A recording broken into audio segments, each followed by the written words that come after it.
How do regional soil differences affect selenium intake for immunity? Imagine walking through different parts of the world and noticing how the land looks and feels. Did you know that the type of soil in each area can change what nutrients plants absorb? One key nutrient affected by soil is selenium, a trace mineral vital for keeping our immune system strong.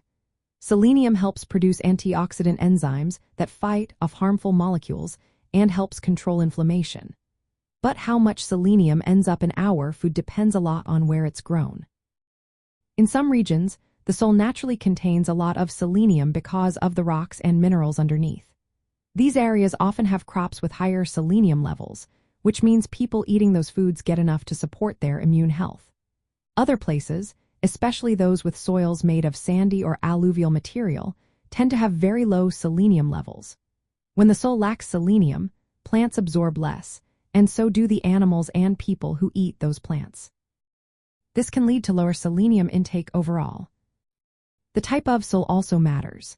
Soils with more clay and silt tend to hold onto selenium better because these particles trap the mineral. Soils with high clay content usually have more selenium available for plants.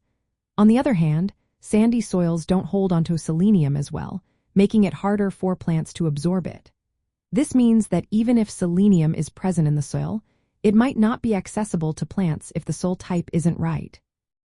Another factor is soil pH, which measures acidity or alkalinity. Soils that are neutral or slightly alkaline often have more selenium available.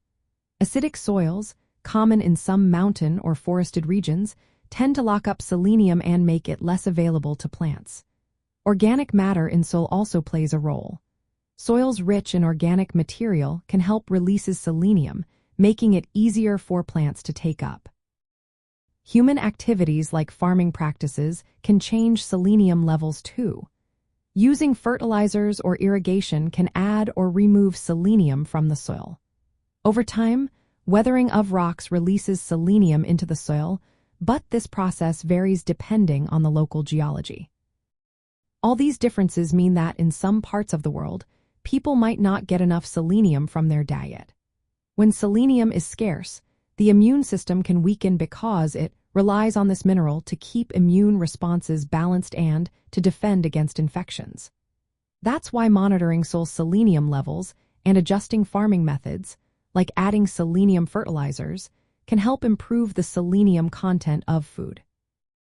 In short, the soil's makeup, its chemistry, and the environment all influence how much selenium plants can absorb. This directly impacts how much selenium people get from their food, which in turn affects their immune health. Understanding these regional differences helps us see why some populations might need extra help to maintain strong immune defenses through proper nutrition.